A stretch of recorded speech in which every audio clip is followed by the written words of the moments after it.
హార్దిక్ పాండ్యా విడాకుల వ్యవహారం పాతబడిపోయింది. ఇప్పుడు యజ్వేంద్ర చాహల్, ధనశ్రీ వర్మ గురించి వార్తలు వస్తున్నాయి. యజ్వేంద్ర చాహల్, ధనశ్రీ వర్మ చాలా సంవత్సరాలుగా ప్రేమించుకున్నారు. 2020లో వీరు వివాహం చేసుకున్నారు. డిసెంబర్ 22న వీరి పెళ్లి జరిగింది. సోషల్ మీడియాలో వీరిద్దరూ విపరీతమైన యాక్టివ్గా ఉంటారు. ధనశ్రీకి సోషల్ మీడియాలో పాపులారిటీ ఎక్కువ.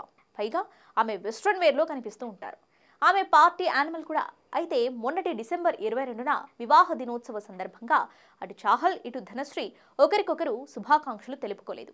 దీంతో వీరిద్దరూ విడాకులు తీసుకుంటున్నారని ప్రచారం జరుగుతోంది. మరోవైపు ప్రముఖ సినీ విమర్శకుడు కమల్ ఖాన్ ధనశ్రీ వర్మ, చాహల్ ఎప్పుడో విడిపోయారని, వేరువేరుగా ఉంటున్నారని స్పష్టం చేశాడు. అయితే విడాకుల విషయంపై అటు ధనశ్రీ, ఇటు చాహల్ ఇంతవరకు నోరు విప్పలేదు. దీనిపై స్పోర్ట్స్ విశ్లేషకులు రకరకాల వ్యాఖ్యానాలు చేస్తున్నారు. నిప్పులేనిదే పొగరాదనే సామెతను ఉదాహరిస్తున్నారు. ధనశ్రీ పేజ్ 3 జీవితానికి అలవాటు పడింది.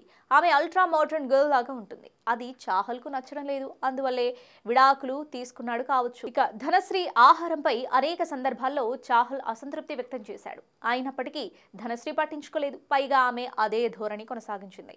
అందువల్లే చాహల్ విడాకులు ఇచ్చి ఉంటాడని స్పోర్ట్స్ విశ్లేషకులు భావిస్తున్నారు.